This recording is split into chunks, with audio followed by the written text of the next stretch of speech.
One. So welcome to the show, Towanda Underdue. And Towanda, you're a fellow actress and producer in the DC area. That's right, DMV. So DMV. So thanks so much for coming on the show. Thank you for inviting me. Absolutely. So Towanda, tell me a little bit about yourself, what you do, what you've been up to recently. Wow. Okay, that's gonna take an hour. I'm just joking. But we got the time. We got the time. So as you said, my name is Towanda Underdue. Usually people think they've misheard. So I usually say it's Towanda Underdue. It's like overdue, but I'm underdue. And it's spelled that way. And then if you can't get it that way, I have that, word association thing, to wander under the dew of the rain. Okay. That way you can get it, Towanda Underdue. All right. So I like it. Thank you so much. I thought about that. So I'm an actress, as you said, a producer. I'm also an educator. I write. I'm a poet. I recently kind of stand-up comedian. Quarantine has helped my comedy. So all of that. And, I do a lot of different things. Also, I serve on the local board for SAG-AFTRA. I hold on a lot of committees, conservatory committee, and I train classes through that. I'm also on the actor performer committee, Rascals committee, dealing with musical artists. Nationally, I'm a convention delegate for SAG-AFTRA. I'm the national vice chair for the National Healthcare Safety Net Committee. I'm on the National Communications Board there. Committees there, and some other stuff. I'm doing stuff all the time. And when I say I'm an educator, I hire actors to be standardized patients. So I'm an SP education specialist. Okay. So that I've been helping a lot of actors during the quarantine make some money, but I've been up day and night, haven't really been sleeping, and doing all of that, and self-taping and auditioning at night and taking classes, trying to up my game. And since the industry is kind of really tilted and changed, I think forever with all of this COVID-19 stuff going on, and just trying to learn and keep pace with what's going on. So I treat it like a business. This is show business, when I call it. And people worry about the show part of it, but the business part is just as or more important than that. So kind of to stay afloat. Yeah, no, absolutely. And I agree. I took advantage of this downtime. Me and the wife had a kid, and I've mentioned this a million times. Wait a minute. During the quarantine, you conceived and she gave birth, and just before we got lucky, before they started locking down hospitals and made it difficult. So in February, he was born in February. Oh, okay. But by the time we brought him home and had hands on, then it was like Red Alert, Walking Dead, post-apocalyptic disaster, and so luckily we were prepped somewhat for that. But when it came to the quarantine, the stay at home, everything being canceled, teleworking and quarantine working, I decided to just kick all of the passion projects into overdrive. And there was all these things like one day I'm gonna get to it, and now I turn around, I was like, I'm almost done with everything, and I'm looking for new stuff to start prepping, and so this was definitely an opportunity to take advantage of a lot of time, reschedule, revamp, rework, rehack, That's right, all of that. But I'm I'm a self-motivated type of person, so I go into type A quick, and I'm like, oh my goodness, there's not enough hours in the day. I need to do this, that, and the other. And I think with the industry too, what you're saying, upping your game, there were a lot of generous casting directors, agent people who were doing a lot of free classes and things on Instagram and Facebook and all kind of lives and links. And I was trying to take everything. And what was interesting, sometimes I would want to train with a certain instructor, but if I was on the East Coast, they were on the West Coast, or Atlanta, that's big, or wherever, or New York. I do a lot of work in New York, but I was able, from the comfort of my home, to train with all of them. And Yeah. they know me now by name. And I'm like, are you serious? They're like, Tawanda, you can put me on your resume now. I'm like, are you serious? Yes, we know each other now. It's like, okay. So I'm taking, constant classes. And it's at first people were saying, how are we going to do this with the Zoom? This is that. But I think people have gotten acclimated to it, and you can literally do your assignments. I've done improv classes in New York online. And I mean, people have really, kind of got used to this. And with all that's going on, this is the wave of the future. And I Yeah. think and the industry has opened up to more of us now, Yeah. whereas you couldn't get to a certain place to audition, as long as you have your home set up, you're able to put your name in the game for a lot of roles that maybe you weren't available for or in the region for. Yeah, like and like you mentioned with casting directors, I've only really been acting for about 5 years, but self submits in video auditions, and before, it was Skype auditions and Zoom, Of those. maybe not so much Zoom, but Skype auditions, FaceTime auditions. I think there was WhatsApp auditions, all these sort of things. And so now it's kind of like the norm. And what I also started doing, and I only did about a couple of gigs before quarantine in the past few years, was some voiceover work. Oh, that's right. I forgot. I do voiceover work as well. And that's blowing up because a lot of people are doing, these alternative new media approaches to commercials, PSAs, content, so to speak. And it's, hey, voiceovers can be done from that home studio. Yeah. So many of my friends, they say their work is picked up because, I mean, they have their home studio set up and, they're working like normal. Yeah. Absolutely. Yeah. They don't have to go into an actual studio. And I think just because, I knew me and the wife were planning, me and the girlfriend were planning on getting engaged and getting married and having kids. And then we got married and, we're looking for a new house. Now, we found out she's pregnant. Now we're looking for a new house. And it's like, okay, in the back of my mind, there has to be, some sort of space for me to build a home studio. Because the podcast was always something me and the colleagues wanted to do. And if I've got that home studio set up for a podcast, well, I can set up a decent mic and then and there's some voiceover work. And if I set up a green screen, then there's an opportunity, and with a few simple lights and a decent camera, then there's an opportunity to do some other projects that I had in mind to figure out kind of a low budget workaround, kind of a production hack for these other things. And so it's like with one thing, with one area, with one 40 by 40 square foot ish, what have you, then I can pull out 7 or 8 different opportunities and work from home options, so that not saying that I had a wonderful childhood. I had a wonderful family and no complaints, no bitterness, but offering something different for how I'm going to raise my kids, and offer something different from a fatherhood and from a parenthood standpoint, where I'm home, I'm working from home. My kid at a young age could be hands-on with what I'm doing. Maybe I can kind of sway him into, what I like. Not push him too hard, because I want him to develop into being his own man. But he could be more hands-on with something I'm doing at home. And that's how it's passed down from generation. There's our president of the Washington Mid-Atlantic chapter, Lance Lumen. His father, Larry Lumen, is an award-winning voiceover artist, and he passed it from him to the son. It happens that way. You just never know what kids will be drawn to, when they're born.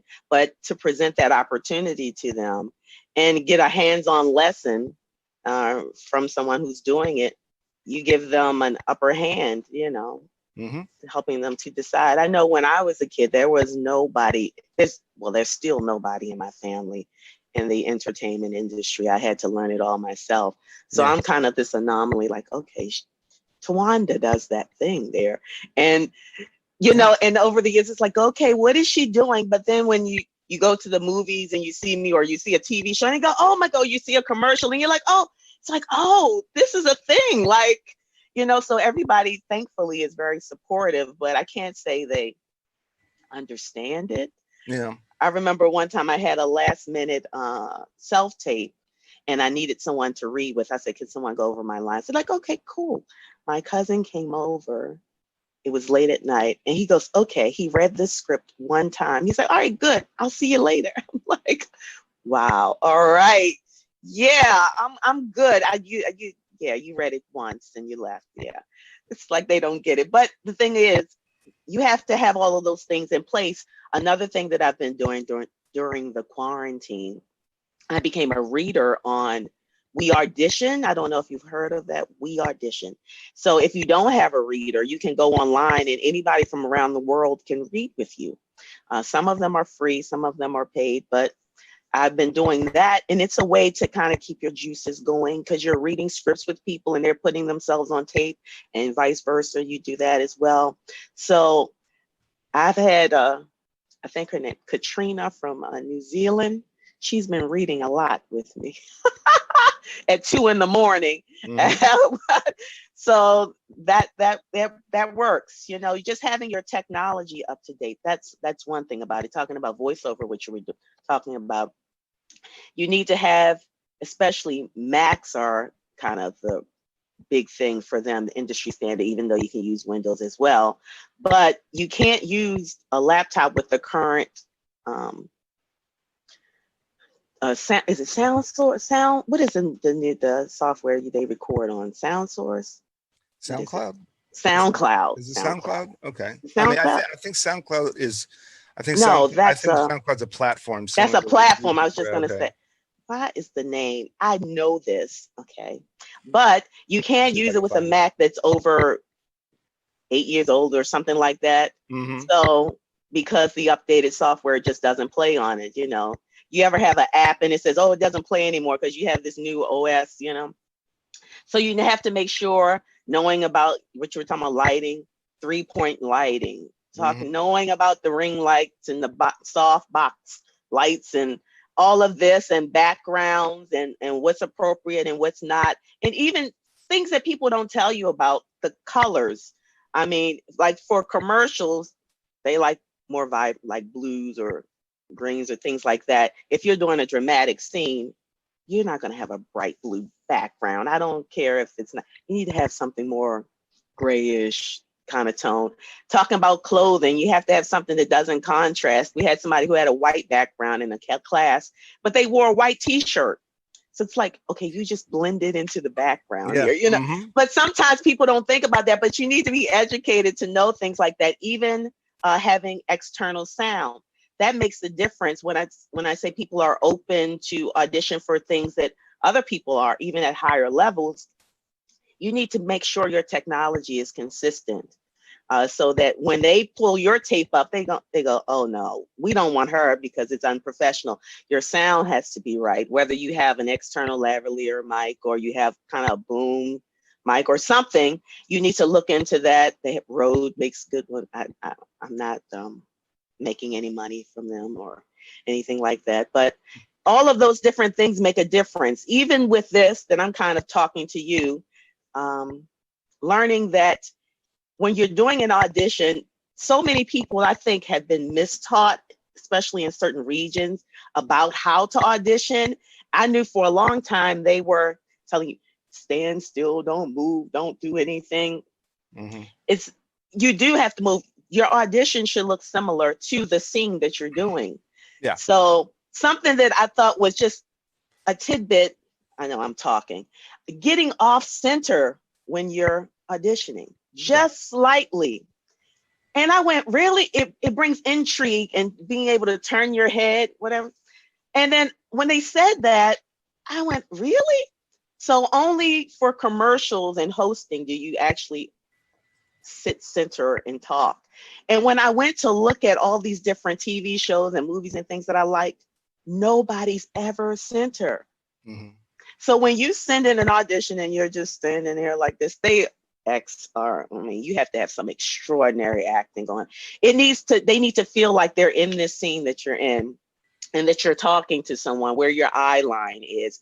You can't, all of that. But there's tips and tricks to it as well. I've learned that there's some apps that you can get that have like teleprompters. You can use your iPhone, the latest iPhone, which I have now. The quality of the camera is phenomenal. With the technology, you can do video editing in the camera, putting it down, has a teleprompter in there. When I get a last minute side that I need to put on there and I don't have time, I shouldn't say that. I don't have time to memorize 5 pages and it's due in an hour. You know what I mean? Yeah. There's a way that you can have your teleprompter either in the phone, or I got an iPad for a Groupon, not the latest one. I am going to get the latest one, which has all the bells and whistles. But you can set that up and read that, and then you're talking to someone, just making sure you have that connection, connection with the other person you're talking to, just make it more real. But I mean, there's a lot of that. But branding, learning about branding. I know a lot of times you read a script and you're saying, I'm not connected to that. I don't know, but my agent sent that to me. I'm going to send that out. But this has been drilled into me more and more. Sometimes the things that you know so well, somebody needs to tell you again, remember, this. It's more about your own personality, what you bring to the role. Exactly. So, yeah. And, well, to touch upon, the iPad, you don't need the latest iPad. Exactly. It's not exactly what you have, but it's what you do with it. How do you utilize it? That's right. And there was a colleague and a client that I battled with about a music video, and I presented them with certain rates, and they came back with me, shooting down the rates, and I said, okay, we can do a back end deal. We'll do a percentage. I'll do this day rate, and then I'll do a percentage of this, like work out a deal. Right. Everything shot down. And the first thing that one of them asked me was like, dude, how are you asking me for this? Do you even have a dolly? And I'm like, no, I don't have a dolly. No. I was like, well, what do you have? And I'm like, dude, I don't have a dolly. Like, what do you think I'm going to have for this music video? Like, I'm charging you rates just for me to like show up. Yeah. And you know what I mean? Like, gear. And so they were like, well, what did you shoot this other thing on? I'm like, my iPhone and a gimbal. It's a gimbal. There you go. You know what I mean? And it's one of those little DJI Osmo portable little gimbal things you stick your iPhone on. Yeah. And it looks like a Steadicam, but it's this little handheld battery operated, charged up thing. I said, it's not what you have, but it's what you do with it. Now here's but you've seen my work. So I'm charging you based off of, my style and my previous work, and you'll get something similar. We can discuss more, but here's my deal. But it kept coming back to like, but dude, do you have a dolly? Do you have a dolly? And I'm like, I don't know what you're talking about. I don't have a dolly. I don't have a dolly. So, because in his mind, if you don't have the dolly or whatever, it's not going to be good. But he saw your work and he was impressed with that to ask you. Yeah. Okay, and so it's like, you don't need the latest iPad, but it's And so, I mean, you're probably, I'm sure you're doing well with what you have. And, that's right. It's like, getting an iPad off of Groupon. Hey, if the iPad works, the iPad works. You know what? I am the queen of frugality. I love to save money. Yeah. And people who know me, I think I shop 90% online. The whatever truck, UPS, FedEx, whatever, Amazon truck comes here all of a sudden. They're like, what is going on with you, lady? But the thing about it, they don't realize, no, I'm not at the malls. You won't see me anywhere else because I go online. I look at the tutorials. I see what the reviews are, how people are using it. And then I listen in the classes on what they're using. I'm going, okay, this costs this. How can I get that at a reasonable price? Or go on eBay, whatever you need to do. And then I buy it and use it. And I've never had anybody say anything different. Like you said, it's how you utilize it. Don't just buy something just to be buying it. Know how to use it. And if you don't have the money to get that, figure out what hack you can use to get that same result. but of course that takes time. That's part of the business of the show business. Everybody thinks it's going to be easy. It's not always easy. Sometimes things can be simple, but go on YouTube, listen, watch a tutorial. Mm-hmm. Like I said, read reviews, do some research. And I'm not one for wasting money too, because we make our money. We don't want to waste it. I mean, so if I buy something, I know that's what I'm supposed to buy. So yeah. And I have to think to myself, if I'm going to spend money, even on I just bought some loafers, for around the house Yeah. on Amazon. And I said, but every dollar I spend has to be an investment. That's right. Somehow this has to be an investment. If I'm wasting money on expensive shoes that'll do the same thing, that are just loafers that I'm wearing around the house, then they can be, cheaper, simpler loafers, because I'm thinking about, well, okay, how much am I spending? What am I investing in? And what do I need? I just need loafers around the house. That's right. And it's like, I've never been a name brand kind of person anyway, or that status symbol. I have Gucci versus I have Hanes. There you go. I've never been that sort of, I've never had that mindset to where, because even today, I still see it, with a lot, even with the new generation, these people that claim to be entrepreneurs or folks that claim to be artists or this, that, and the other thing. And clearly they're spending outside their means. Oh, finish your thought. I had something to say about that. Yeah. But they have nothing to show for. It's like, okay, you're dressed up to the nines, Gucci, Louis Vuitton, whatever the case may be. But if I start looking into your LinkedIn, if I start looking at your IMDb, you don't even have an IMDb. Your LinkedIn is blank. You have no website. The money I'm spending on, instead of Gucci or Porsche or whatever, or Volkswagen, I'm buying a bucket with wheels, Mitsubishi, and I'm spending the money I have left over on my .com, on maybe some extra equipment I might need, on props for some passion projects. Yeah. It costs money to promote your stuff now on Instagram or Facebook or whatever. So a little bit of extra money will get spent on these social media promotions, as opposed to, wearing, I keep saying Gucci, but I don't know. What do you have against Gucci? I don't have anything against Gucci or Louis Vuitton. Those are like the two names. I don't know. I've had so many discussions about this kind of subject before recently, and it was always to say that Louis Vuitton or Gucci is Brooks Brothers. Understand, those are the luxury brands. If you say those names, people know what you mean. Yeah. I mean, I don't know if Brooks Brothers is expensive, but then Men's Warehouse is like the place to go. Or maybe even TJ Maxx or Ross or Marshalls. You can get a dope suit at TJ Maxx or Marshalls. That's right. Well, that stuff comes from the department store, the higher price one. Mm-hmm. People don't know that they get it from the stuff that they don't want anymore. Like the overstock of it goes to these TJ Maxx and Marshalls. I remember one time years ago. Now that you say that, and I'll go back to what I was saying. I had a thought before. I was looking back when I went to a mall. This was some years ago. A mall. Are they still around? They don't even have. Yeah, are they still around? Really? I went to a mall and I was just, as they say, window shopping, inside the store, window shopping. And I looked at it, I was like, oh, this is nice. And I looked at the price. I'm like, really? I don't want to go do that. There happened to be a Marshalls or TJ Maxx, something like that, in that same mall.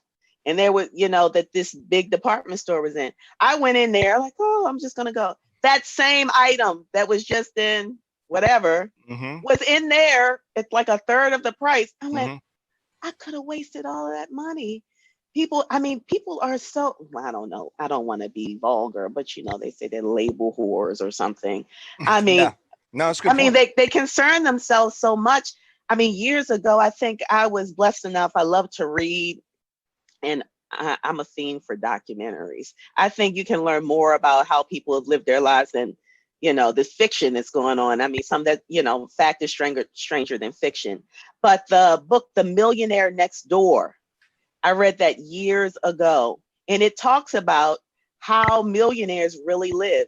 No, they don't live like Kim Kardashian or somebody like that.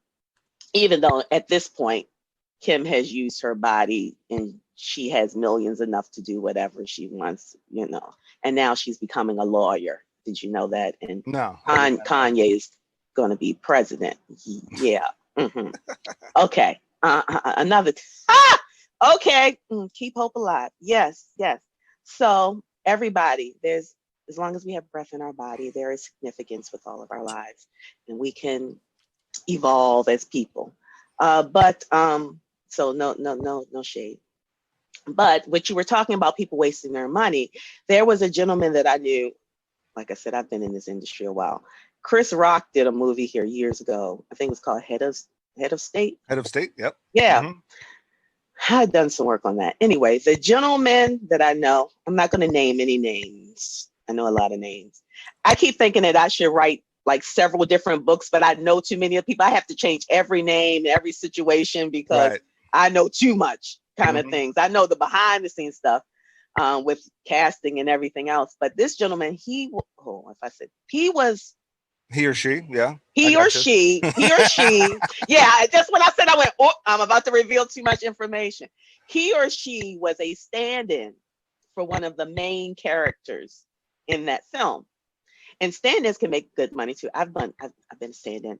I was at one point I was Sherry Shepherd stand-in in 30 Rock, and Sonia John on The Wire. I've done Anika Noni Rose. I did some stuff with her years ago. So that's some good work too. And it gets you kind of in the door. You can more connect with the directors and whatnot, and you get the script and you practice and you act in front of them.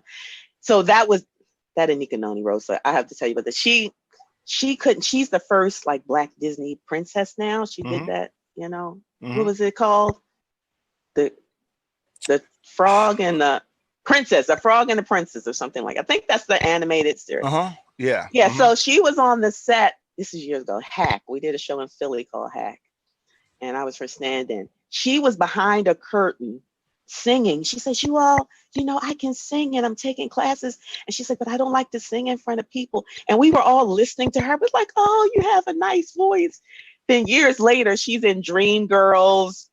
She's the animated print. I mean, you just never the progression of people's lives. But this gentleman, like I said, that gentleman or a female who was the stand-in for that Head of State, they bought a car with all the money that they bought. I mean, they made standing in on the project. And then I'm going, okay, so what do you have left? Like nothing. Yeah, but what kind of, but they probably bought, a high-end car? They bought a high-end car. They used all the money so that they could go around and tell the story that they bought this car with all the money that they made. And it's like, really? That's not business, You have that story to tell, but guess what? You have nothing now. I mean, I would have saved some of that money, invested some, you know what I mean? Yeah. It's like, people, you need to be wise. It's not just show, it's business. And it looks glamorous when people are on the red carpet, but guess what? The red carpet is not every day. No, it's not. No, that's why it takes them all day to get ready for that. It's like this event, and then the red carpet's like 5 or 6 different award shows a year, right? A year, exactly. Yeah. When you're on set with them. If that, and depending on what industry you're in. That's right. Right. And when you're on set with them, we're working 12, 16-hour days. Yeah. And everybody's, they got bags under their eyes and they're trying to get their lines. And it's like, you need to give the same performance at 9 a.m. That you're going to give at 9 p.m. because, they have to do the close-up shot, then the medium shot, then the wide shot. Then they got to do the reverse shot. And then they got to do all of it's a lot that goes into it. And then if you're emotional, you got to cry at the same point that you did the other time and move the same way and put your hand the same way so that it doesn't look weird. Because you've seen movies where somebody's wearing a scarf or something from the front, and then from the back, they weren't it in one take, they have it on, then they don't have the continuity and all of that. And hair, if your hair was like this as before, it needs to stay like that or else it's like this. And people are like, okay, that distracts the audience. Like, what went on? That, all of that, there's a lot to it. Yeah. There's a lot of crew and, production that goes on behind the scenes that you don't see. So me, when I watch a movie or a TV show, I sit and watch the credits. I may not know those people, but they put a lot of work into it. And I know some of my relatives, when they go, oh God, here she goes. They leave me. We'll meet you in the lobby. Okay. Mm-hmm. But I'm showing, homage to these people because they are the ones that really help to make it look and feel, the way that you're sitting there watching it. And I just sit there and say, yes, you did your job. And sometimes I do see people I know in the credit. I'm like, oh, they did a good job. But when you see the credits, there's like hundreds of thousands of people in there. And people don't, you think about all of those people were involved in making this project. I mean, you've got set painters. You got people that need exactly. You got people that need to paint a wall white. That's right. Or that's right. Or light blue. And you've got 3 or 4 painters that got to do that. And then they shoot for a couple days, and then they got to go in and repaint the wall beige. Exactly. And then they shoot. And you've got people that work on film sets that paint. And you have people on film sets that stitch clothing. That's right. You have your head wardrobe artist. Yeah. Okay. And she probably has he or she probably has 3 or 4 seamstresses. That's right. Because I've been on set where they or seamsters. I don't know what a male seamstress. I don't know what a male seamster. I don't know. Seamstress. So because I've been on set where they've dressed me and okay, the sleeves were too long. I'm a short person. I'm 5'2". There you go. So, but the sleeves are long, whatever. By the time I come back to set, they've altered everything, done alterations on it, and everything's fitting the way it should. People don't take that into account. And they actually are usually, if you're doing period pieces, they have to match that period. So they have to find clothing, the size of every person, matching the hair has to be just appropriate for whatever role that is. The signage, some of that, even documents, if that documents happen to get on camera, they need to match whatever period that is, because people are looking at all of that. And if they were using typewriters at that time, and now you print it on the computer, you know what I mean? All of that stuff. Pencil to paper. Yeah, exactly. They didn't have those type of pencils back then. And people look at all of that. Yeah. Oh, yeah. Well, you're talking about continuity. I mean, imagine, 40, 50 years ago, the production of the film, when, computers weren't regularly on set. That's so right. rewrites. Imagine? Oh my God, rewrites. Okay, so a red pen, start red penning stuff. Well, we need the rewrite today. Okay, so I guess red pen. But now we got to rewrite some scripts. Now we got to rewrite some pages for continuity purpose for the pages we just rewrote today. Go into a room on a typewriter. Typewriter. And now, I mean, like you said, now you could knock out a script in minutes on an iPad. Even the older model iPad you got on That's Groupon, right. you can knock out 5, 6 times as many rewrites as they did back in the day. That's why we're seeing more and more content, and because technology. And I think they're doing it too, because you'll get on the set. When I book something and you got your lines down, you're on set. All the celebrities around you, like, oh, I'm saying, they go, yeah, we have rewrites. Okay, this is the blue version. This is the yellow version. They have different colors, the pink one and whatever. And you're like, oh, okay, what I'm saying is different now. Okay. So you got to be ready to change it and, adapt to whatever is going on. And you're right. They're using the technology and they're just sending it out. You got to be ready.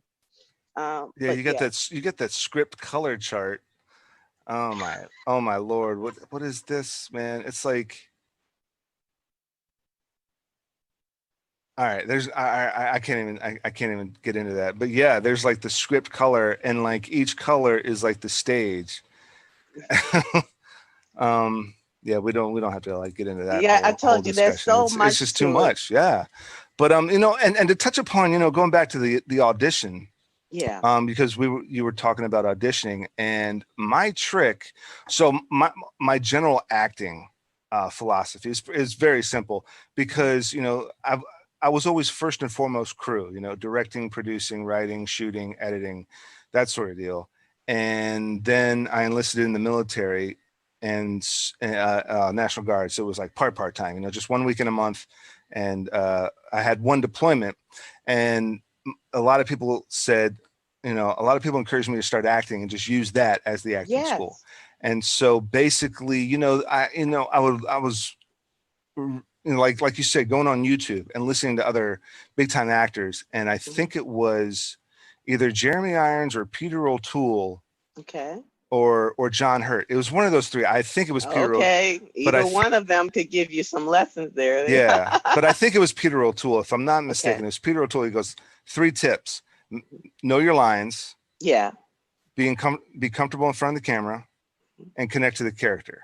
And that's There you and that's go. and that's really all I took. And of course, you know, back when I was doing crew work, I wasn't really comfortable. I was uncomfortable in front of the camera, self-conscious. You know, didn't really want to do it. But the military really just flushed all that Yeah. self-consciousness and shyness away. Yeah, they You know, got to built drill some confidence into you. yeah, built confidence and built, you know, strength and Yeah. courage, and but definitely built, you know, confidence and security, self-awareness, and all that stuff. Yes. Self-awareness in a good way. And so, as far as the acting, that was the 3 points: memorize the lines. I feel comfortable in front of the camera. I want to. So also going out for the acting roles was a way for me to get on set.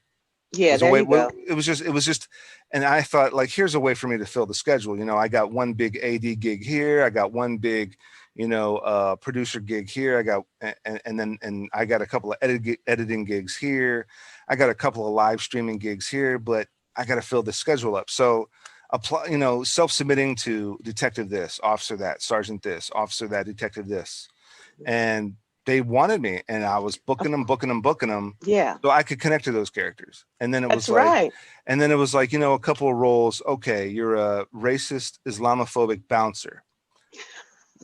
Well, and I love the military. All at the same time. Yeah. A racist, Islamophobic white bouncer that won't let this girl into a club because she's wearing a hijab. Yeah. Yeah. Yeah. Hajib or hijab, I forget what it's called, but the head wrap. Hijab. Yeah. Yeah. Hijab, yep. And so, and I love the military, but hey, listen, no matter where you go, there you are. And I know a couple of guys. So I just kind of connected to those guys that I know, and just kind of like imitated them, and kind of, and I remembered, you know, some of the ignorant things that they might have said, and I just put that into the character. And then, you know, and then there was a couple of stepfather characters. Well, this was when me and my current, my only wife, but my wife now, we were just dating. I don't have any previous wives or anything like that, but I don't know anything. but me and my wife, we were just dating at the time. But before that, I've dated a couple of women with kids, and I just thought back, you know, how kind of awkward, like, you know, the kids weren't really digging me, and I was like, how do I connect? And I think that was the reason why those relationships didn't work out. So I kind of just connected to that experience, and because the script was, it was an awkward relationship between the stepfather and his stepdaughter. See? And it was one of those crime shows. So unfortunately, terrible things. This girl grew up and did terrible things because of her, you know, unfortunate, you know, parents divorced, blah, blah, blah. It was one of those crime shows on ID or yeah, I've done one of those true TV crime. I think I did Forensic Files one time, that show. Yeah. And so, but as far and going back to the auditions, I just go into an audition. Of course, you know, hopefully they send me the script, and I'll go over the lines, I'll memorize the lines, and I'll read them over and over and over again, and do the best to memorize it. But as far as my comfort level, and as far as going in there, you know, trying too hard or trying too little, I go in there expecting to not get it. Do you? And I just relax. And I'm just relaxed, and it's like, hey, listen, the worst thing that's going to happen to me is I don't get this gig. But I feel, if I look back, I look at all these auditions I got coming up, I look back and I've gotten all these gigs already. I must be doing something right. That's right. So I just go in there thinking they're probably not going to pick me, because it's such an open call. You know, some of these auditions are male, male 30 to 50, and I fall right in the middle of that. Sometimes, and a lot of times they say open ethnicity. Well, shit, they might take a 50-year-old black guy. That's right. They might take a shredded 30-year-old Asian dude that's just shredded jacked. Then and so they might not be looking for a 40-year-old white guy. Okay, but they wanted me to come in, so they wanted me to come in for some reason. So I'm just going to go in there and be like, hey, here it is, and I'm just going to do it the way I do it. Connect with the character, relax, be comfortable, and know the lines. And I've gotten, and I'd say it works 50-50, but hitting the target half the time, there's a lot of actors out there that never book the gig. That's right. Yeah. So we're fortunate. Sometimes I don't book as much as I want to, but I'm booking more than other people. And I look back and it's like, there's people who can't even get in the room to audition. But you've gotten work. But I've gotten work though. Yes. So, but talking about different characters, but you kind of, because of your background and your experience, you can pull from that to use that in your acting. And the military background has definitely helped you, especially in this area, because there's so many military roles and things like that. And you know what to do. Yeah. So as soon as you put that down on your resume, you got it. It's like, oh, you got to step up in the door already. Yeah. But even talking about just different roles, what you can bring to it, you have to just know what your branding is. And you have part of the military as your branding and to bring it with you. But just bringing your own personality. There was I have like two thoughts that I want to say. Some years ago, I had I was fortunate enough to be a reader in the room when we were going places, auditioning in person, to be the reader for a big motion picture. And it so happened, for whatever reason, the agent didn't call me in for this particular role. But as you may know, sometimes at auditions, you see some of the same people, like you all are similar types or something.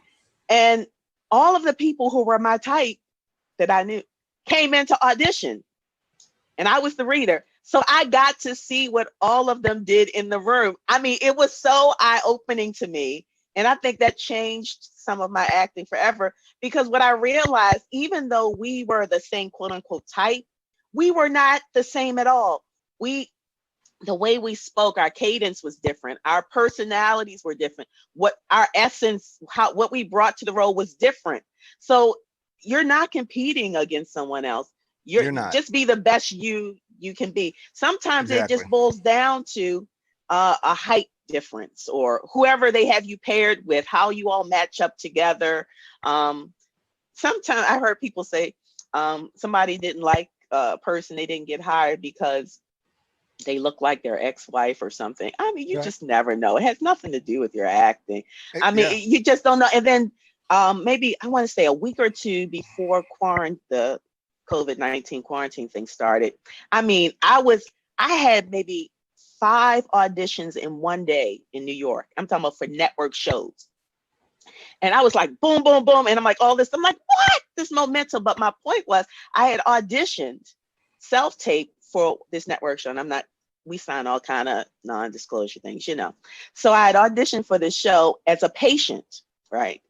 Did this whole elaborate thing. And I mean, it was like 3 or 4 scenes. I was going through almost dying. And even my agent was like, oh my God, this is phenomenal. Totally off book, all of that. Didn't get the role. Went, okay, well, I did whatever I did. Next thing I know, that, like I said, that week or two before the quarantine, they called me in for that same show in person. But guess what? I was reading for the doctor that time. So same show. And then within an hour of the audition, they told me I was pinned for the show. Like, it was past the callback. The producer, people don't realize the producer is actually the one that approves you and hires you. People think it's the casting. They bring in people, but they are not the ones that have the final decision. But the thing about it is you never know. Okay, you didn't get that role, but they see you. You're presenting yourself. When you're in an audition, you're acting at that moment. Be the character. Just be in the moment, because be in the moment, and you never know what'll happen. And I've not booked something and later booked it. Right. Because they remembered me from the other audition. Because like you said, the producer and even the director make the final say. Director, that's right. The producer, the casting director or the casting coordinators what they're doing is the first thing that they do is they organize the whole thing. Yeah, that's and right. then they weed out probably 66% of the junk, and not to, Yeah, I understand not what to you're be saying. not to be insensitive or Mhm. insulting, but they're weeding out 66% of the junk. I know this is no good. I know this is no good. I know this is good. Okay, here's like the best 5 tapes. That's right. The best 5 tapes presented to the producer and the director, and they Yeah. pick. Yeah, And they I'll pick. tell you what, last month they put out a casting notice for a 35-year-old white guy Hmm. and a 30-year-old black lady. Yeah. And for some reason, and these two are partners, right? LAPD partners, right? Yeah. And for some reason, they flip it. They make an older black lady and a younger white guy.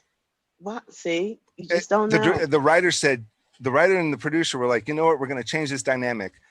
And they went with somebody. And so like I went for like, so let's say I went for the younger white guy. Yeah. Or no, let's say I went for the older white guy, and I'm like, Okay. man, they didn't like me, man. I was like, I don't know. And then like, a year later, you're going to see the film and it's nothing. It's totally different. And it's like, there's 17 other reasons why you didn't get cast in this. And Yeah, it's there's got so nothing to many different do. And chances are it's got nothing to do with your with talent. you. That's right. And the fact that people are still calling you tells you that you're doing something right, or Right. else they wouldn't be calling you Yep. in. It's just like I had a audition for a pilot for a show, and I really wanted this. I mean, they had me speaking different. I had to sing in a different language. It's on CBS now, or whatever. But I was just like, oh, I want this show, and I did all this. Had to do accents and all of this, and I didn't get it. And I went, oh, okay. So then when I saw it on TV, they were showing previews. They had not even changed one word of the script that I had. It was the exact same script that they were saying. And I went, oh my goodness. But I finally, it took me a minute. I was just like, okay, I got to watch this show. I saw it. Okay. The lady that they booked, of course, she's phenomenal. I mean, I can't see anybody else being that character. And of course, she was native to the country that they were talking about and all of this. But it's a phenomenal, hilarious, funny show. But I got to be in front of, I'll just say, Chuck Lorre. It was one of his shows on it. So it's like, well, you got to be in front of this person, Mm-hmm. you Mm-hmm. never know. They write other shows, they do other things, you just never know. But I remember one time I had auditioned for something in DC. It was something government wise. And I thought I did a phenomenal job. Of course I did. Once you do it, leave it there. It's out of your hands. But I do speak positivity into the air. I don't think that I'm not going to get it. I just go, I'm putting my best me forward, and what's for me will come to me in the, Mm-hmm. in the universe. But Yeah. I'd done this. Even on set, they were like, oh, this is phenomenal. Oh my gosh. Didn't get it. Forget, whatever. Had other work. Maybe a year later, I was at a round table of people talking about industry things, and this lady comes up to me and she goes, hey, Tawanda, do you remember me? And in my mind, I'm going, I have no idea who you are, right? I'm like, oh, hi, how are you? She said, you remember a year ago you auditioned for, and she named it. And I went, oh, yeah. I was like, I didn't get that. She said, I just want to tell you, it had nothing to do with you. We took that character out of the script. Yeah. I would have never have known that. I didn't even remember the lady's face or anything, but she totally knew who I was, remembered me, and was like, Mm-hmm. you did a phenomenal job, but they took the character out of the script. I would Right. never have known that. So I you mean, can't beat yourself up about it. And I think about that. It's like so many things go on behind the scenes that you never know. But she remembered me though. I mean, it was just, she walked right up to me like she was a friend of mine. I'm like, so I left an impression. So that's what you're there to do. And because look, persistence. I'm going to go to an audition Mhm. on a day that's for an audition. Now, if I have a gig booked, I'm not doing auditions that day because I have a gig booked. That's right. But if you don't have anything going on that day, and then someone says, hey, you want to come in an audition? What's the difference? What do you? Exactly. I mean, yeah, it's like, what? Or you got to drive out to this audition, but just go to the audition and just be you, like do you. That's right.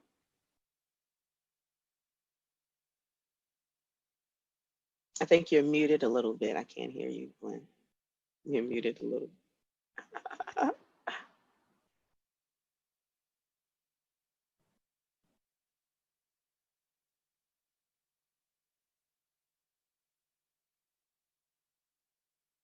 You can win some of them all the time. Yeah, there you go. So you say you go to the audition and you just do what you do, right? So is it better? Okay, Yeah. I see what happened. All right, so yeah, I got too much gear in this. I got too much gear in this studio, and it's all like crapping out. But yeah, like I said, you know, like you're not doing anything that day. That's right. So you know, go to an audition, and it's like what 15, 20 minutes out of your life. Hmm. Go then, you know, go to a bar, have a drink, watch a game at the bar, and that's your day off. Or you could have like 3 auditions lined up, Hmm. but that's on a day off, and one day off could turn into a week-long gig, a month-long gig That's right. on whatever gig this Yeah, acting yeah. gig turns into. But like I see, But you're where practicing your craft. I mean, if you're serious about this and this is what you want to do, this is your career, take every opportunity that you can to practice your career, to, you know, work in it. If you, like you said, if you're not booked on something, you're not doing anything, what are you going to sit around for? Even if you think that you're not right for that role, if they sent you the audition or you can submit yourself, just do it. Just do it. What is and it going to hurt? like you said, they cut out the role of the script because the producer and the director and the screenwriter sat down and said, listen, you know, budget, for whatever budget reasons, we're cutting this entire scene. Yeah. So you didn't lose out because you lost out. They weren't going to pay you anyway because they don't have money for the freaking scene to pay for the role, to pay for the characters, to pay for the actors to play the characters. There's no money there anyway. And so there's, you know, it's like, But a lot of times we psych our own selves out. And I mean, even, you know, even knowing that sometimes I could still do that, but we're not privy to some of the stuff that goes on behind the scenes. So you're like, why? What did I do? A lot of the times it really doesn't have anything to do with exactly. you, you know? Mm-hmm. I mean, you just go in there and do your best and you're your own competition. Put it Mm-hmm. like that. I mean, just be the best you, because whatever you're bringing to the role is different than anyone else can bring to it. And they go, oh, they might see the role in a different light because of what you're doing. Don't try to be somebody else. Be the best you and see how it goes. You know what I mean? And like Exactly. I say, you're building connections, and like with this industry, it's persistence. You know, unless Exactly. you're, well, I And started to name a certain celebrity's son or daughter or something that gives you kind of real foothold in there. All the rest of us are just kind of, going at it and, building our brand and our reputation and getting out there. And they're like, hey, wait a minute, because people want people who are wanted, pretty much. that's true. In That's every kind true. of way. So if they see you out there and they're like, oh, this person's working and doing this, that, and the other, wait a minute, I need to get in here and I'm Yeah. missing out. And that's going to create, talking about creating your own content.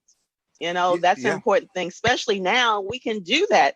We're talking about how all this stuff is going on with TikTok, whether that's going to be a thing here or not, politically or whatever. And now they introduced the Insta Reels now. So that's Mm-hmm. kind of the alternative to the TikTok. So now I'm doing some classes and they're like, all right, Twan, you need to start doing this now. Okay.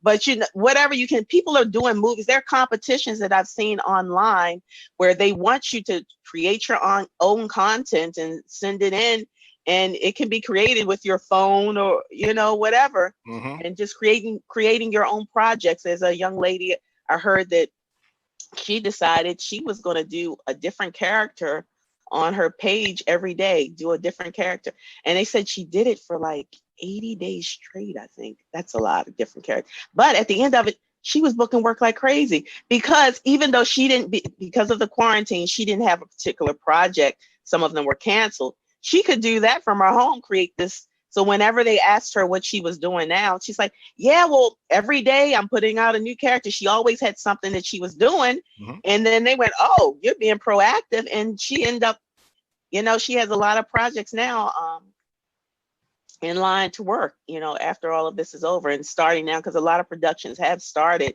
There are a lot of requirements and things on set. There's a Mm-hmm. gentleman I was talking to yesterday or day before. He's doing commercials, and They don't have the craft table like they used to, craft services table. They had to call him the day before and ask him what he wanted for lunch. And then they present it in a box. Everything's wrapped in individual snack packages. You can't put your hands in anything anymore. You know, wearing masks. The guys on the set, they have to do their own makeup, even though guys don't need as much makeup. But he's like, huh? He's like, I've been doing this for years, but I never really thought about it. Oh, I need some powder. I need something. And, you know, and even when the people are on set and they have to have the mask on, at some point, if you're on camera, you got to take the mask off, you know, if you're going to be on camera. So you have to be aware of the surroundings and whatever everybody else is doing. And the thing you probably heard about Tyler Perry in Atlanta, he's using his whole studio as like a quarantine campus. And so if you get booked for any role, you stay there for a month or something. You stay there quarantine, and then they get tested every 3 days. Every 3 days, yeah. Yeah. So they're saying that nobody has gotten any, you know, COVID-19 since they've been there quarantine. Even the crew is quarantined. Everyone is there. So that's the way that people are doing to get the production going. But he's also, I said, how is he paying for that? Part of it is him, but he said the studios, you know, the networks are also chipping in as well. So there's a lot of stuff behind the scenes that trying to help actors, you know, go back to work. But I think that the industry, now that everyone sees the capabilities, because even with, I have Actors Access, people use that to submit for auditions. They have a EcoCast Live now. So people, they're doing auditions live through your computer home now. So that's a new thing that they've put into play, because people are saying, oh no, we'll never just do this online. But now they're seeing the capabilities of it. And they're like, oh, we can see a lot more people. But then another thing to that though too, some of the casting offices are closing and they're just kind of going online because it costs a lot of money to have that kind of storefront, quote unquote. So, I mean, like I said, the industry is really changing. Yeah. And it all has to do with money. All of it is money. Well, absolutely. And they're going to look back and they're going to see the amount of content that was produced for an eighth of the price. That's the thing too. And they're going to be like, well, why would we go back? We're making, you know, close to the profits we were, probably not the same profits, but close to the same profits at an eighth of the price. But then that requires us, because I've done a lot of commercials too over my time. I love residuals from commercials. They're nice. And you go to your mailbox and just open them. Anyway, a lot of that is causing you to be your own producer and have you're the crew and everything else. Because if you look at commercials nowadays, they're filming from home. Yep. If you really look, everybody's filming from home and they have to set up all of the systems. So you need to have your sheet of tech specs of what equipment you have. And you need to present it to them because they start asking for that. Are you able to film at home? What do you have? Do you have the lights? Do you have the computer, the laptops, the up-to-date technology, programs, editing, and all of that, and the sound? That's a big part of it. The difference between a quality project and one that's not seen as quality, the sound, you know. Yep. Visually, it looks good, but if you sound like you're in a box somewhere, then it's like, no, okay. Yeah. It doesn't work. Yeah, and you're right. And sound, you know, even when I first started in film school, sound was just number one. If your sound sucks, it's going to be a problem for the production, for the product. That's right. Yeah. Yeah. Because it's yeah. But there's so much that's going on now. But you know, I think people are just trying to just make it. I mean, I feel sorry if you. Well, not sorry. There are people who don't have the means to upgrade their equipment, or maybe some people aren't tech savvy. They just aren't, you know, and to how to set up all of these things. But someone's you need to get some help or learn, or I think we're all evolving. And like I said, I'm always learning. I never say I know everything and that's it. You know, the world keeps changing and turning, and so does the industry, and you got to keep abreast of what's going on. But that's going to be a big portion of it, part of it. But trying to get people work, and like I said, I'm doing my part in trying to help. I've been hiring some actors through the standardized patient work some people that you would see on shows, speaking roles, whatever, but we've been doing Zooms now. A lot of this stuff is patient. They're pretending to be patients, and whether it's mental, physical, emotional capacity, and they have scripts. So they're actually doing their craft, but all of it was usually done in person with medical learners. Yeah. And the thing is, a lot of these rooms, you have to be 6 feet apart, and you can't be 6 feet apart in doing an exam or something on someone. So all of this has it's gone not only to Zoom, I keep saying Zoom, I'm not promoting them, to a virtual platform, because we're using other programs as well. Of course, yeah. But and just to navigate that, whether it's some of them are presenting like in-person encounters virtually, or telemedicine, which is a whole different thing. And just trying to see what the rules are. Some of the things people didn't know, you have to teach the basics, how to fiddle with your cameras on and off, just sound, mute, not mute, whether you have external devices to hear and to speak, even talking about the your Wi-Fi connections and your hard connections with your HDMI cords or anything like that.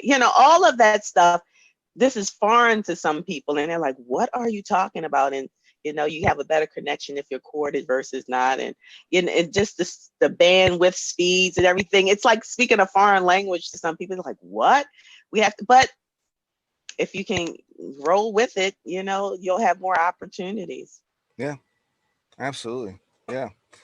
Well, speaking of which, has there been anything you've been watching or binge watching? Any books or series you've been reading to just pass the time? Oh my God, pass the time. Do I have time?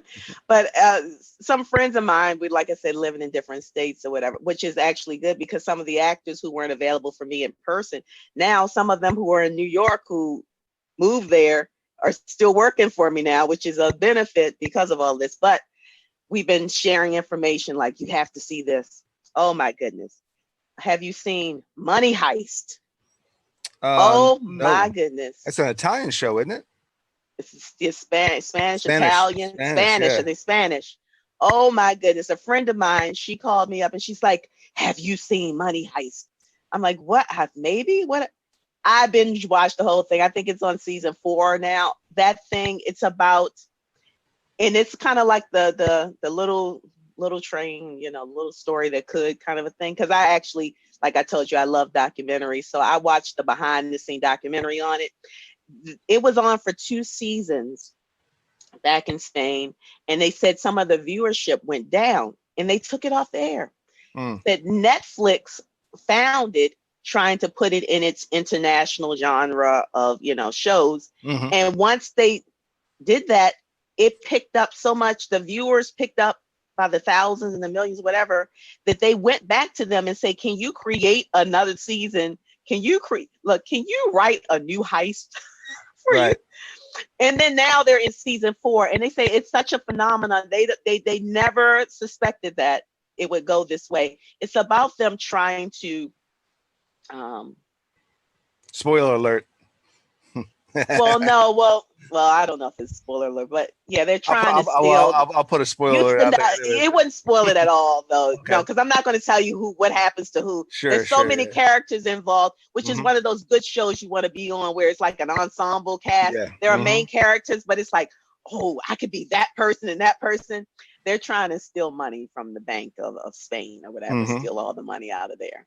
So then I was trying to figure out, how can you go more than one season? They went 2 seasons trying to, and I mean, the content is like on point and it's fast moving. I love suspense thriller kind of things. And there's comedy and drama in it, and the interaction between the characters, between the robbers and the hostages and all this stuff. And then the second heist is trying to steal all the gold from the Spanish Federal Reserve kind of thing. So they go through that, and that's a whole different, and that's 2 seasons. So I'm up, that's season 4. But just to see, I mean, it's binge worthy. I mean, men, women, kids, everybody, you just be on edge. One that I saw that I got addicted to, a little different, Queen of the South. I don't know. I Mm-hmm. like kind of foreign. And she's about a female like kingpin, Mm-hmm. and that one, I thought that whole story, there's a little different, spin to that, and that she actually has compassion and she loves people, and it's like certain people don't kill them. There's rules behind this. So I mean, but Yeah.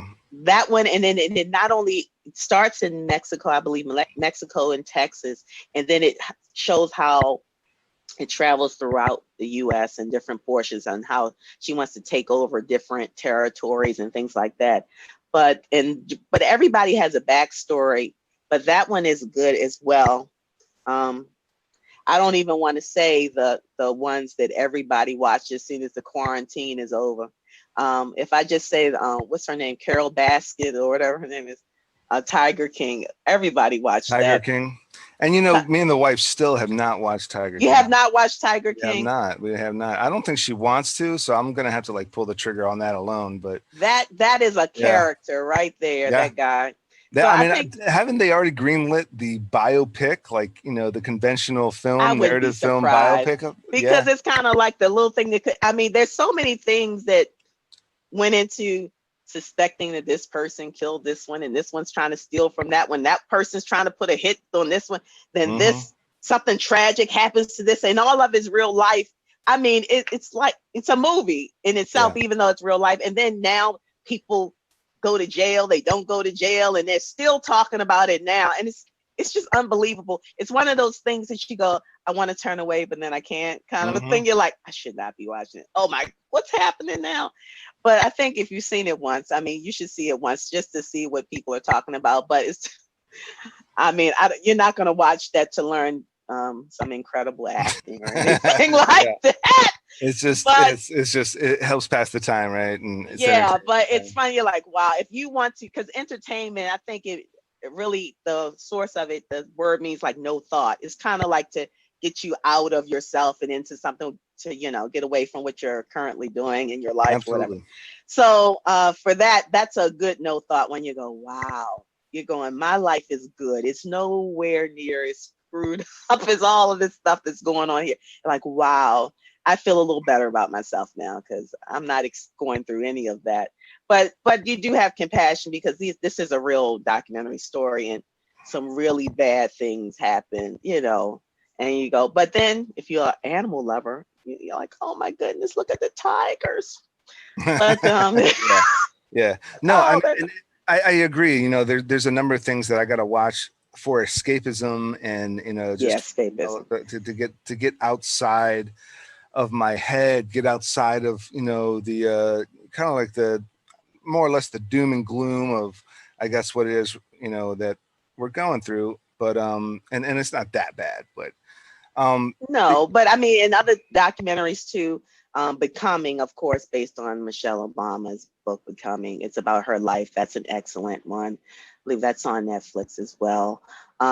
There's one called Quincy, based on the life of Quincy Jones. So there's a lot of music. That man's lived a long life, how he traveled all over the world in jazz. And I mean, he worked with Frank Sinatra, Count Basie. I mean, Michael everybody. Jackson, right? Quincy Jones produced Michael Jackson. Yeah, Michael Jackson. That's what I'm saying. I mean, he's done so much work that you're going, really? It's like he was working with Henry Mancini. He was working with Michael Jackson. He's working with Frank Sinatra. And just it talks the documentary of his life.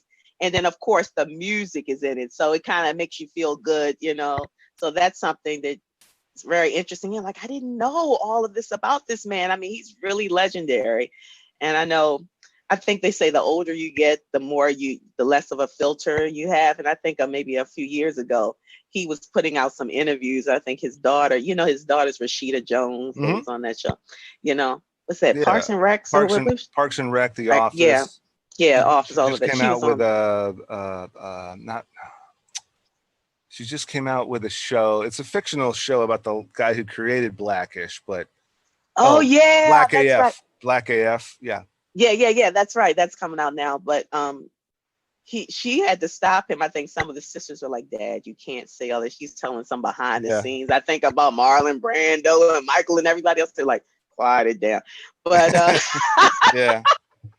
so, but that's a Yeah. very At a certain point, at a certain level, you know, and, you know, I wish we would have more characters like that. And I get maybe, you know, paying respect and having some, and having some limits on how much you run your mouth. But at the same time, you know, there's other people we needed that, you know, the Harvey Weinsteins, you know, there should have been a lot of people to just start, hey, listen, you know, what's his face, you know, did this, that, and the other thing. And Quincy Jones, I think it's good for him to be, you know, brave and nonchalant and ballsy enough to say that. And I understand why his daughters would kind of want him to calm down a little bit. mhm. But at the same time, I think we need more of that. I think we need more people to just say, hey, look. And But you know, a lot of people like at where it's our important. we're half his age, more Sure. than half is it. You know, at this point, it's like, what does he have to prove? He's done so much. Like, Exactly. what? You know, so at that point, but you know, with all of this social media now, everything lives on forever, and they did, Yeah. you know, don't want him to have a bad, you know, rep. But it's Quincy, you know, it is what it is. Yeah. No, I mean, but yeah, I do love the more fantasy stuff, the escapism stuff. I just it probably took me about a day or two to zip through the first season of a show called The Boys. It's on Heard Prime. about the boys? The Boys, and Yeah, yeah. it takes place in an alternate superhero universe. It's not DC or Marvel, but it's about superheroes. You know, they've been around for a while, and they're organized and managed by a corporation. And it turns out, you know, it's a corrupt corporation. Everything's branding, everything's hashtags, Course. Yeah. everything's media and merchandise and stuff like that. But as it turns out, you know, there's a lot of corruption, and these superheroes aren't as good as they're made out to be. And it's a really interesting turn on these you know, soups and their, you know, Wow. and their league, you know, their Justice League, so to speak, within this universe. And there's a band of humans, non-powered humans, that are trying to take them down, you know, the best they can without superpowers. And it's Wow. deep, it's dark, it's deep. Oh, it And sounds good though. yeah, and no pun intended, there's a character in it called the Deep. And spoiler alert, but there's a character in the show called the Deep. He's basically the Aquaman of the show. Mhm. And you know, it's just interesting to see their take on, you know, he does something, uh for the lack of a better word, he does something despicable, you know, Harvey Weinstein level.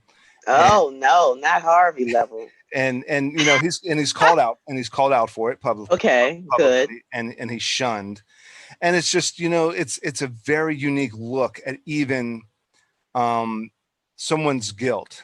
And it even makes Mm. and you find yourself with, like, obviously, you know, like, for the whole time you're like, yeah, F him, you know, he did Yeah, dirt. yeah, But yeah. then you see this guy's turmoil and downward spiral within his own guilt, and within his own shame, and within, like, hey, you know, I'm the Deep. And it's like, yeah, but you're a scumbag too. Or and I'm not giving away too much, because even in the trailer, the trailer gives away a lot of, you know, who these superheroes really Mhm. are within the story. So there's not much of a spoiler there, but it's definitely something. It's definitely like a very interesting take on superheroes, the whole superhero genre, and because even though they have superpowers, they are humans with a Yeah. human minds and temptation and Mhm. corruptibility and things of that nature. And you know, even something as simple as, you know, if if Superman came and tried to stop a train, Mhm. if he stops the train, that's still going to cause a concussion, and people would fly forward and be Ah. hurt. You know, you know, the Flash. And let's say, you know, like this bus is going to, like, this train is losing control and is going to crash into a mountain, this train. Yeah. And Yeah. the Flash went on and, like, and start just grabbing each person off within seconds, grabbed all these people off. He would yank somebody's shoulder out of socket. He would snap somebody's neck doing it so fast, wouldn't Get he? whiplash or something. Whiplash. And so, you know, like there's a lot of there's even like the little minuscule consequences of all these superheroes doing this, and then what they and then the repercussions, and then how they deal with it, and then the changing of laws, and then they have to put up with this, and then humans have to put up with that, and then you know, Wow. and then military interference and law enforcement, and like Yeah. our FBI and our military taking a stance. And you know, I think Captain America's Civil War kind of Yeah. touched upon that in that storyline, but this takes a much very Wow. dark different turn on the whole superhero kind of Wow. what that world would be like. I gotta watch that. Yeah, it's definitely worth a watch. It only took me a day. I was Really. glued. I was glued. It was like all my free But I time. love that, especially, you know, as actors, you can kind I know, like, I don't know. I've had some screenwriting classes, like a couple of semesters, whatever. So, right. So there's a book, I think it's called, I don't know, Screenplay or something like. It's a big book, like 500 pages you have to read. And it pretty much gives you the plot of every major motion picture. They follow you know, a system, a money-making system. So when I see certain things, I'm thinking, oh boy, okay, I know what's gonna happen. Especially with film and TV, which is more visual than theater would be. I do theater as well, but they show you more. You see visuals more than people talk, if you ever think about it. So if they zoom in on a bat or a ball or something, they're not just doing that. That means that that's part of something that's going to happen in the movie. Somebody's going to use that bat to hit somebody and something's going to happen. I'm like, oh God, okay. Somebody's going to use that. I told somebody that one time, this guy, he's like, I can't watch movies ever again after you told me these little things before. But when somebody does something that's unexpected, I'm like, oh, I've never seen that before. I'm like, I'm addicted. I'm hooked. And even what I was telling you about that Money Heist, behind the scenes, they said that the writers actually keep writing while they're filming the episodes. So it's never set in stone. And sometimes there's a lot of choreography that has to go into, like, fight scenes and things. And they say they literally will just put up a video camera, and whoever the writer is, he's like, then you hit the person in the head like this, and he's doing all of this. And they send them the video. And it's like, do that. Yeah. Or based on what the person, the actor does, they're like, we like them. They did that. Okay, now say this too. They add things in it. And I think it makes it a much more like fluid, like collaboratory kind of effort, you know, in them acting. So I think it comes across because they do bring people's personalities into that. But I thought that was so funny. I'm like, because in my mind, I'm thinking when you're writing a scene, you have to write out how you want that choreographed, like what they should do. And I'm thinking, how do they do that? It was, some things were so elaborate. I'm like, how do you put that in a script for somebody to do that? I'm like, oh, they just did a video and the guy's like, do like this and do like that. Bam, bam, bam. I was like, this is hilarious. But, you know, The Boys, that sounds fascinating because I haven't really seen something that with a spin like that, you know, on it and taking on, and it kind of brings it more down to like real life in a way, like. And there's and a lot of the actors in it are, you know, actors we haven't seen in a while. They're not big names. Carl Urban, Okay. I think he's an Australian actor. Carl Urban was in the Riddick movies. Oh, yeah. You'd recognize him. He's an Yeah. Australian actor. What's his name? Anthony Starr, who was in Banshee.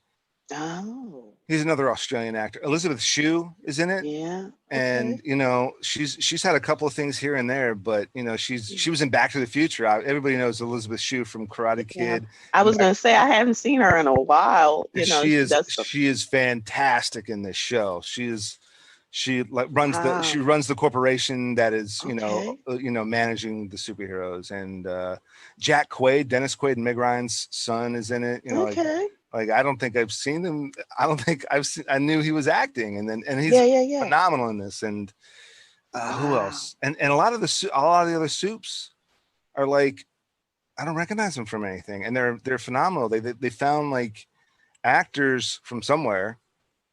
But that's good Yeah, sometimes. it's like Sometimes when these brand new people are faces. too known, you kind of you can't lose yourself in the story because you're looking at all of the big, you know, box office names. But when you see these unknowns, you can totally kind of, you know, involve yourself. Yeah, like all the superheroes are no name.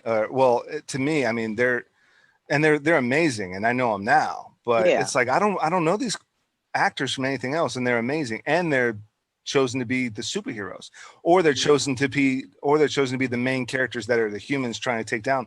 Like there's a French guy. There's two guys on Carl Urban's team that I don't recognize from anything. And then there's one of the superheroes. I think her name is Erin Moriarty. She was in Bloodfather with Mel Gibson, which is what I recognize her from, and maybe a couple of rom-coms, maybe. You know, like one of those actresses I recognize, but now I know her as Starlight from you know, The Boys. You know, she's like this superheroine from The Boys, and it's like they picked lesser known actors, clearly off of acting chops. That's right. As opposed to just putting a bunch of names. And of course, you know, it's a Prime show, so I know they're working. I know with a lot of these Prime shows and Netflix shows, they pick and choose some of the stars, and then they pick and choose, you know, like let's get some folks that are kind of like known to be featured or supporting and put them in the starring roles now or something. You know, like maybe it's because sometimes in order for them to get the project green light, they have to have some kind of name associated with it. And so maybe Carl Urban and Elizabeth Shue and Anthony Starr, because Anthony Starr's been around for a while. He was on Banshee, and he was on a couple of other Australian projects. Carl Urban's been around for a while. He's done a lot of big projects, but yeah. So, what would you say is next on the agenda for Towanda Underdue? Oh my goodness! Next 6 months. What's the agenda? What's the next set of goals? Oh, I mean, keep working.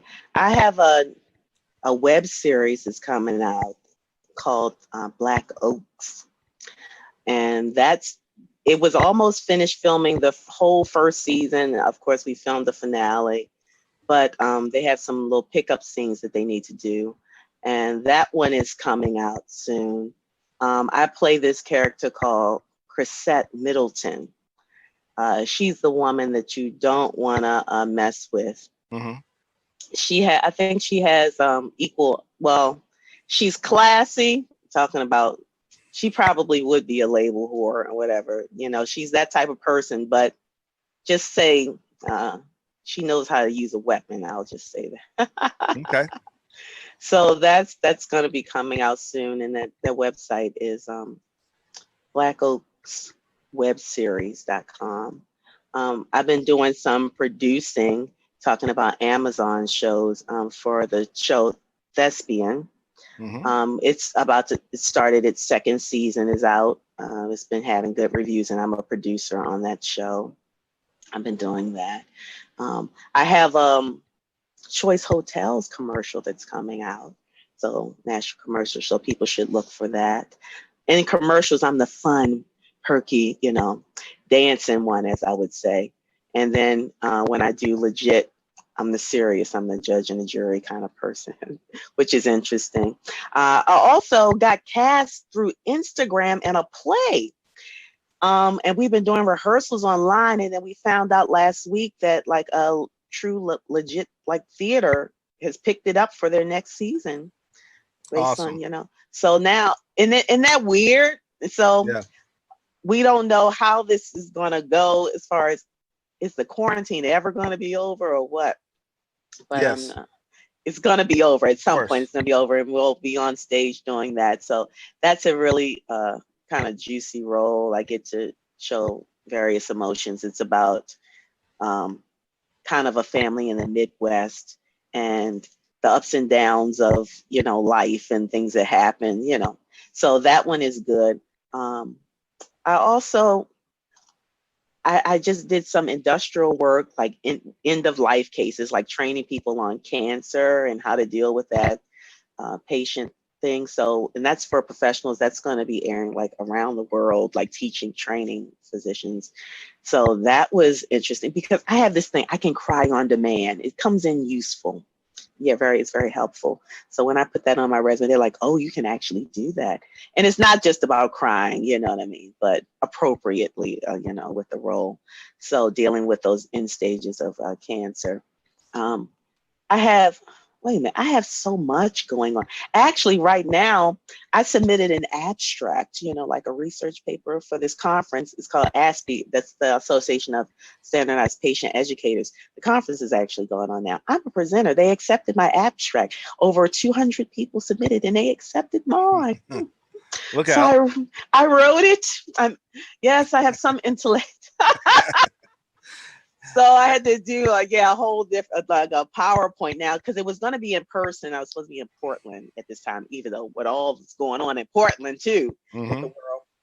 But now it's virtual. But I had to do this whole PowerPoint. I had to narrate it and talk, whatever. That was my first time doing that. But it's a whole thing on what SPs should and should not do at work or online or post online, all of that. But usually everything that I'm doing kind of intertwines in the entertainment, you know, business, because that's really my passion and helping people and educating people. We're about to get started more with kind of training sessions for people as well. So the information that I learned, I can pass it on to other people about self-taping and do's and don'ts for on camera, things of that nature. I don't know. I have so much stuff. I'm trying to, what did I say? I said theater, I said commercial, I said TV. Yeah, I'm still auditioning. Yeah. I'm like trying to, you know, get more representation, new representation in different areas, which is actually kind of easier now, but everybody has their own, you know, requirements. Updating all of my information and making sure, like I said, all my technology is straight, and you know, just keeping active. Like I said, reading different scripts, choosing, you know, how I want to be branded and representing myself forward, and going with that. Awesome. Awesome. Well, Tawanda, I can't thank you enough for coming on the show. This was a meaty one. This was a long episode. So maybe some Was people, it? but it So was very, everybody, my handle is like Tawanda Underdue on everything. I'm in Instagram, yep. Twitter, LinkedIn, Facebook. I think it's Tawanda.Underdue there. I'm on everything. So look for me. And You want to hire me? You can do that as well. You can see me in different shows, you know what I mean? Past episodes I've been in, you know, all kind of commercials, national commercials. Then I've been on, you know, Bull, CBS Bull. I've been on that, you know, speaking roles. I've been on in the past. I've been on Hung, you know, and I've been on, you know, House of Cards, all those different kind of shows, commercials, voiceovers. I've done all kind of Comcast, different kind of spokesman for different political things as well. But for some spokesperson for some different like stores and whatnot. But I just keep active and busy. This is what I'm doing here.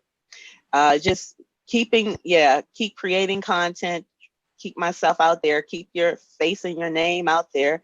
There's a lot of people who want to do things, but seek to do it well, and it will be noticed. And I believe that the universe rewards those who put out positive energy and, you know, and hard work ethics out there. It'll come back around to you if this is truly your passion. And if you would do it even if they didn't pay you, then I think you're doing the right thing, because then the money will come. And then it's great rewards in it. We like it. We get checks in the yeah, mail. yeah, the residuals. Yeah. The residuals. I love that. I love Money residuals. for nothing. And the chicks aren't free or whatever. Money for nothing and chicks for free. Yeah. Chicks for free? Is that Yeah. that chicks for free? No, not for free. Okay, no, that's another thing. I told you I took some stand-up comedy classes, so it's coming out a little bit now. That was one of my goals. I was always like the person that was the comic relief for comics. And so when I told people I finally finished it and I had my, you know, my set written and all of this, they were like, you were funny anyway. People are always laughing at me, but I don't care. Look, let's make some money. Most of the comedians that have shows, they got it because of their stand-up or whatever, but get a chance to know I'm you know, beautiful. then and I had some brains, Mm-hmm. and it's a little different take. I like the symphony, you know. I'm from the inner city. It doesn't match, but it is all me. But anyway, it's been great speaking Yeah. with you, Glenn. Thank you for Yeah. reaching out, I can't and thank you much enough. success to you. And you as well. And Thank you very continued, much. continued success, continued residual checks. That's right. You and your family and your newborn, all of this, Yeah. Thank you. success to you, all of you. Well, one last point, and I'll point out, and you mentioned it a number of times, is perseverance. Yes. And listen, Harrison Ford didn't hit it until I think his mid to late 30s. Yeah, he was a He carpenter. was a carpenter. He did it. He did a bunch of acting, couldn't get any gigs, and so out of the kindness of his heart, Lucas offered him an That's right. opportunity to read with everybody auditioning for Star Wars. Mhm. And he became so familiar with the character. That's how he got it, because he just wanted to do it. Perseverance. That's I right. don't think Morgan Freeman blew up until he was 50 something. You are funny. I And have so, a whole series that I read like some years ago of how actors made. I love yeah, that. And that was the next person I was going to name. He had done some like theater and different things until he was like 30. He was going to quit acting and become a cab driver. I think that was the story. And his friends were like, no, you're good or whatever. And so, yeah. like you said, he was about 50 before he really got up and going. It was, There's a couple of things like this AT&T phone commercial he did. He was in the movie Brubaker with Robert Redford as an inmate who lashed out, and they almost sent in the cage kickers after him, but Brubaker went in and like talked him down instead. Like, no, let me handle him one-on-one, talked him down. And then I think two days later, I don't know if it was Driving Miss Daisy or Shawshank, yeah. and through the roof. Exactly. So you never know. Look, So you Betty never White's know. almost 100. She's like doing things. Same thing. Samuel L. Jackson was another one, a latecomer. Yeah. Whatever. I forgot what that movie Yeah. was. He played like a crack addict or something in it. And It that was was his Jungle plan. Fever, I think it was Jungle Fever. Was that Jungle Fever? Well, he was a crackhead with Halle Berry. I mean, see, Sam Jackson was in Sea of Love. Okay, yeah. With Pacino and Ellen Barkin as, like somebody with a warrant going into this place where they were scooping up all these dudes with warrants. He popped up here and there, and then Tarantino just started putting him in all his movies. Everything. And now Samuel L. Jackson, go ahead. Well, no, he had a bit part in True Romance. He had a bit part in True Romance. He had Spike Lee gave him a bunch of roles as the narrator, as the radio. Well, he had some scenes too, but he was mostly the narrator of Do the Right Thing. Yeah. Right. But he's done so much. But I think that the statistic is that his movies have brought in more box office than any actor in history. Literally, like billions of dollars. Samuel L. Jackson, he's the one. If you look it up, it's like these people. And they tell you when you start out, it's all young. And I mean, they do have young people, but these people who have longevity in their career, a lot of them didn't. I mean, and they're unusual talents, you know what I mean? They don't really look like anybody else. They don't sound like anybody else. But yes, but they're the type of people that I look to, those people with the longevity in their careers. Yeah, and it's all from perseverance. It's from perseverance. That's right. Sticking to it. It's from you can tell it's from love of the craft, and not. That's right. That's what I said. It's not turning into like just this fame and money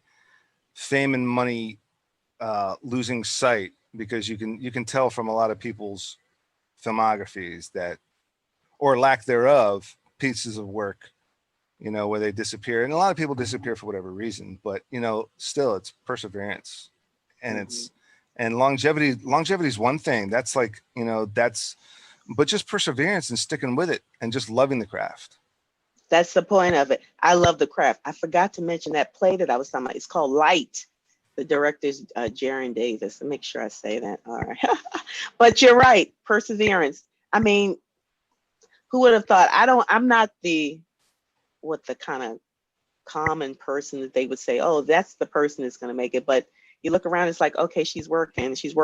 And I call myself a character actor because I change my look to, fit whatever role it is. And that's helped me to work. And casting knows that we want you to look a certain way. And I also do accents as well.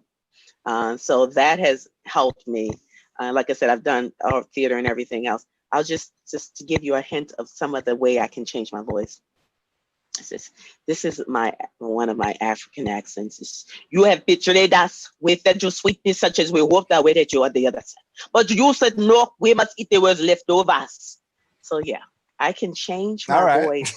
I can do Middle Eastern. I've done an Iraqi. I did a play at the Kennedy Center and I was an Iraqi woman and they were like, what in the world? Where are you from? It's like, I just find all of that stuff so fascinating to me. People fascinate me. And I think it's because I'm an only child. I sit and watch people and just all of that, the acting, like you said, the whole craft of it is fascinating to me. Yeah. And I just would just do it, regardless. So anyway, I could go on and on, but we're going to stop. We are going to, yes. We're going to stop. Sure, we'll go ahead and stop. But listen, like I said, I can't thank you enough for coming on here. Very informative, very positive, very uplifting. And so takeaway is perseverance and loving the craft. That's right. Thank you very much. All right. Well, thank you so much, Tawanda, for coming on. And to my viewers out there, you know what to do. Thanks for watching and check us out next time. Bye.